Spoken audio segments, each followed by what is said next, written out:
श्री सिद्धचक्र महामंडल विधान जब शुभारंभ होने वाला था,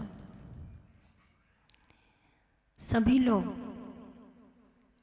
तैयारियों में थे, अपनी अपनी मानसिकता तैयार कर रहे थे कि मुझे इस विधान में प्रमुख पात्र बनकर के विधान करना है, अथवा स्वयं एक मंडल पर खड़े होकर इंद्र इंद्राणी बनकर विधान करना है। हमें विधान करने से चूकना नहीं है, ऐसी भावनाएं सभी बना रहे थे। समय आया, बनने वाले, भावना करने वाले प्रमुख पात्र भी बने। 50 मंडली ये सिद्ध चक्र महामंडल विधान आपने इस स्वर्णोदय खजुराहो तीर्थ क्षेत्र पर एक बहुत अच्छा रिकॉर्ड जिसका है, जिनको इतनी उम्मीद नहीं रही होगी कि यहाँ आयोजन का विचार किया तो जा रहा है कि 50 मंडलिक विधान यहाँ होगा, तो होगा कैसे। और 8 दिन 9 दिन, इस बार 9 दिन का यह अष्टांगिक पर्व था। 9 दिन तक लगातार यहाँ पर कौन विधान करेगा, क्योंकि खजुराहो तो बहुत छोटी सी समाज, ध्यान रखना, समाज छोटी हो लेकिन क्वालिटी की हो। आचार्य श्री जी हमेशा कहते हैं कि समाज छोटी हो लेकिन क्वालिटी की हो, क्षेत्र कमेटी छोटी हो बड़ी हो लेकिन क्वालिटी की हो, तो कोई भी बड़े से बड़े कार्यक्रम सानंद संपन्न होने में कहीं कोई संदेह नहीं रहता। और जहां स्वयं स्वर्णिम आचार्य पदारोहण वर्ष में प्रवेश करने वाले हैं, ऐसे स्वर्णिम आचार्य गुरुवर श्री विद्यासागर जी का महान स्वर्णिम आशीर्वाद हो, संघ का सानिध्य हो, फिर इस प्रकार के कार्यक्रम सानंद संपन्न होते ही होते हैं। गुरु के आशीर्वाद का, आप सभी की सच्चे देव गुरु शास्त्र के प्रति श्रद्धा भक्ति का ये प्रतिफल है कि आप सभी ने यहाँ पर पंडाल की गरिमा और श्री जिनेंद्र प्रभु जी जहाँ विराजमान है, उनकी विशेष गरिमा का ख्याल रखते हुए यह कार्यक्रम सानंद संपन्न किया है। और इसकी सानंद संपन्नता में कहीं किसी भी प्रकार की कोई कमी रही नहीं। और फिर कमी देखने वालों को तो कहीं भी कमी दिख सकती है, किंतु सकारात्मक सोच के साथ आप चलेंगे तो आपको इस कार्यक्रम में कमी नहीं, किंतु अत्यधिक महत्वपूर्ण स्थान इस विधान का रहा, ये आप सबको अनुभूति होगी। हो रही कि नहीं हो रही? सर्वोच्च स्थान रहा होगा आप स्वर्णोदय तीर्थ क्षेत्र वालों का। आसपास में रहने वाले वमीठा, छतरपुर, राजनगर, चंद्रनगर आदि से, पन्ना से आए हुए, सतना से आए हुए समस्त श्रावकों का ये पुण्य रहा कि क्षेत्र पर बिल्कुल निश्चिंतता से, क्योंकि घर में रह करके आप अपने नगर में, अपने शहर में विधान करते तो आपको कई आकुलताएं सताती। मुझे अब दुकान भी जाना है, मुझे अब बच्चों को भी देखना है, मुझे अब पत्नी की काम भी कुछ करना है, मुझे अपने व्यवसाय संबंधी भी कुछ करना है, मुझे ऑफिस जाना है, मुझे कहीं जाना है, मुझे कहीं जाना है, कोई नहीं कोई आकुलता आपके साथ रहती।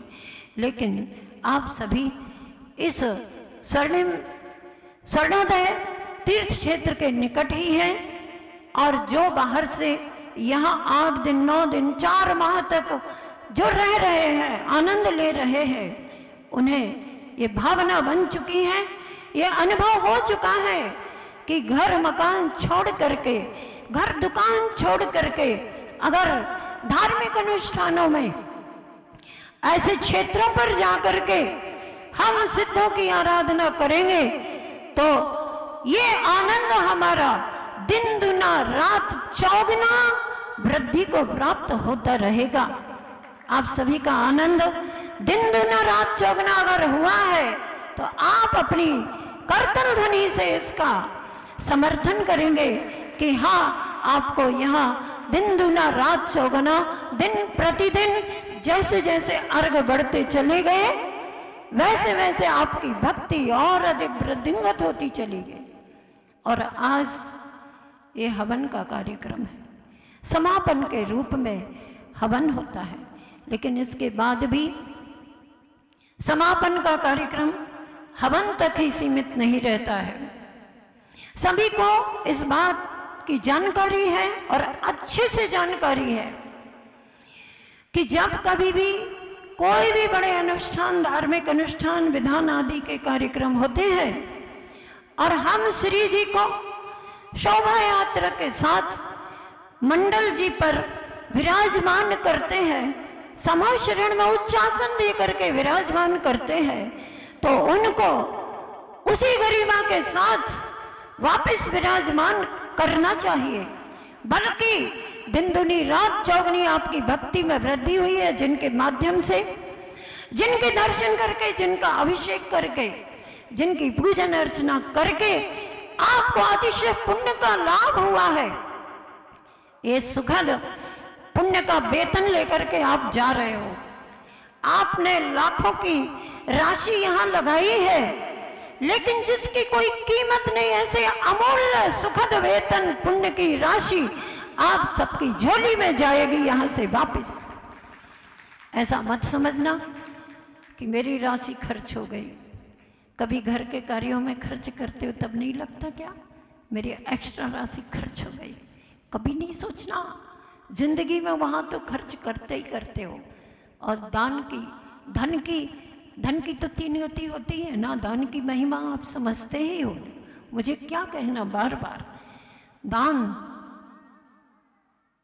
भोग और विनाश। ये जैन दर्शन में दान की जितनी महत्ता है, और जैन श्रावक, जैन श्रेष्ठी जो दान के क्षेत्र में आगे आते हैं, बड़े बड़े नेतागण, बड़े बड़े अन्य धर्मानुरागी बंधु इस जैन धर्म के दान की प्रशंसा किए बिना रहते नहीं। दान की महत्ता बताते हुए कहा कि धर्म के लिए तुम चिंता करो, किसी कार्य की, अनुष्ठान की चिंतन करो, चिंता करो कि ये कार्यक्रम अच्छे से हो जाए, तो आपकी वह चिंता चिंतामणि रत्न के समान बनेगी। आप धर्म के लिए, धर्म अनुष्ठान के लिए कोई कामना करो तो आपकी कामना कामधेनु बन करके सफल होगी। और धर्म के लिए आप कोई इच्छा करो तो आपकी वह इच्छा कल्प वृक्ष की भांति फलीभूत होती चली जाएगी। आप अगर विश्वास इस बात पर करते हैं तो बहुत अच्छी बात है। और विश्वास आपका है तभी तो बार बार दिन प्रतिदिन मौका आने पर आप दान में कभी पीछे नहीं रहते। दानवीर श्रावक श्रेष्ठी, किसका नाम प्रसिद्ध है आदिम युग से?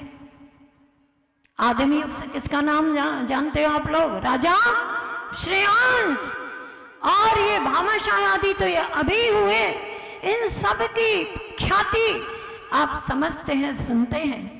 आपके स्वर्णोदय तीर्थ पर भी आप सभी ने जो यथा योग्य यथा शक्ति दान देकर अपने व्यक्तित्व में 4 चांद लगा लिए हैं, भगवान की आराधना करते हुए अपने विशुद्ध परिणामों में भी 4 चांद लग गए, अर्थात हम सबके परिणाम विशुद्ध हो गए। आज का यह हवन का कार्यक्रम आप करोगे, हवन की सामग्री की आहुति देंगे, लेकिन इसके साथ साथ एक भाव हर आहुति के साथ ऐसा जरूर करते जाना कि हे भगवान, हमारे पास 148 कर्म है, इन कर्मों की भी हम पाप कर्मों की तो कम से कम हम यहाँ आहुति करते हैं। मेरे जीवन के पाप कर्म हमारी रूपी इस हवन में हवन रूपी इस अग्नि में समाप्त हो। हमारे ध्यान रूपी अग्नि धर्म ध्यान रूपी अग्नि है, जिसके माध्यम से हम पाप रूपी कर्मों की आहुति करेंगे तो हमारे जीवन के पाप शांत हो जाएंगे। इस भावना के साथ आप यहाँ पर हवन का कार्यक्रम संपन्न करेंगे और इसके साथ ही साथ आचार्य श्री जी का जो आशीर्वाद यहाँ फलीभूत हुआ है, उस आशीर्वाद को पुनः अपने जीवन में हर अच्छे कार्य करने के लिए आशीर्वाद की भावना कीजिएगा। समय श्री शिखर जी से वो आए शाम को अपने घर बंडा और वहां से रात्रि में ही निकले, क्योंकि उनको कहा गया था कि दीपावली आने वाली है, आप यहाँ पर सुबह से दीपावली के पर्व पर भी उपस्थित रहेंगे तो अच्छा होगा। उन्होंने स्वीकार किया और स्वयं ही छतरपुर तक आ गए और छतरपुर से आप लोग यहाँ लाए। उनके संगीत का अब कई लोग ऐसा कहते हैं, लेकिन मैं क्या कहूँ, गुरुजी ने कहा था कि क्या होता है, बहुत साउंड वाले संगीत की आदत है अपन को।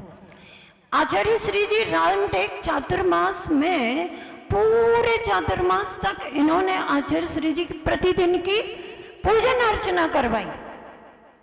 उस समय आचार्य श्री जी ने स्वयं ये बात कही थी कि देखो आजकल इतना साउंड के साथ और इतना वाद्य यंत्रों के साथ संगीत करते हैं कि जिसके माध्यम से हमें ये भी पता नहीं चलता कि ये बोल क्या रहे हैं, है ना।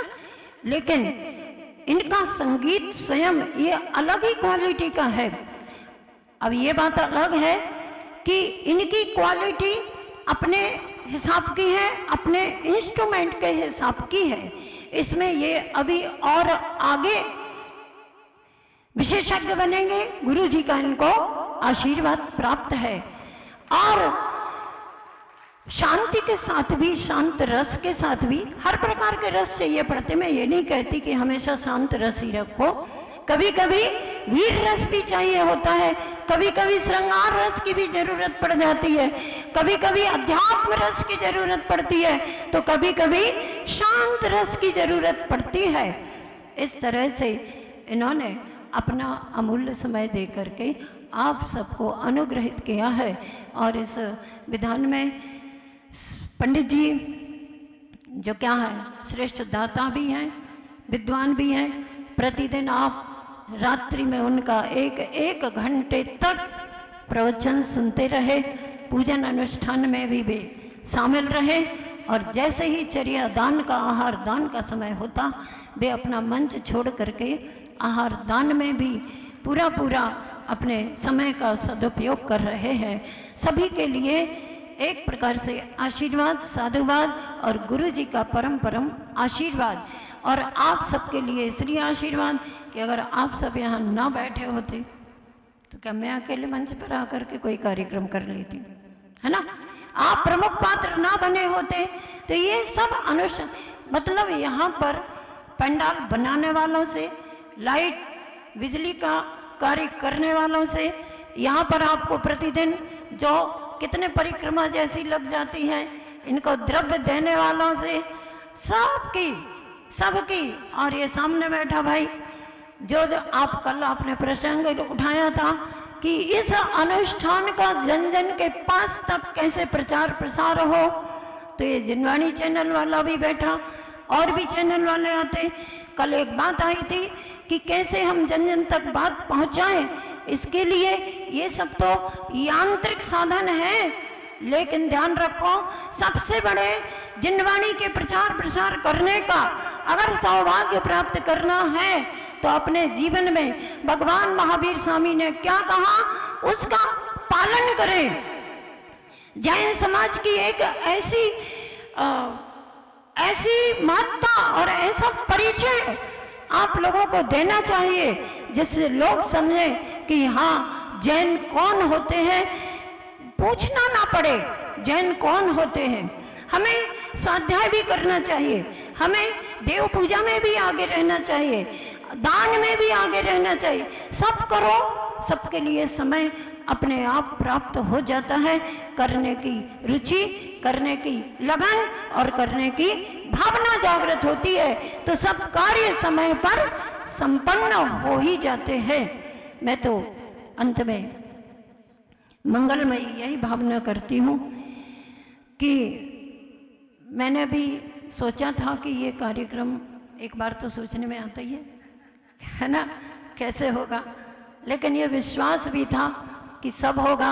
जब आप लोग कहते माता जी आप तो हाथ ऊंचा कर दो सब हो जाएगा, तो ये हाथ ऊंचा और सब हो जाएगा ये शब्द मेरे नहीं रहते, इसमें गुरु जी की एनर्जी होती है। और आप हमेशा इस हाथ को, मेरी अपनी कोई ताकत नहीं, ये गुरु जी की ताकत का आशीर्वाद समझ लिया करो और उसी ताकत से, उसी ऊर्जा से, गुरु की कृपा से, गुरु के आशीर्वाद से सारे कार्यक्रम सानंद संपन्न होते ही होते हैं। वो तो निर्विघ्न संपन्न हुए ये शब्द भी पसंद नहीं करते, कहते हैं निषेध रूप में भी विघ्न शब्द को क्यों लाते हो, निर्विघ्न संपन्न हुए ऐसा क्यों कहते हो, सानंद संपन्न हुए।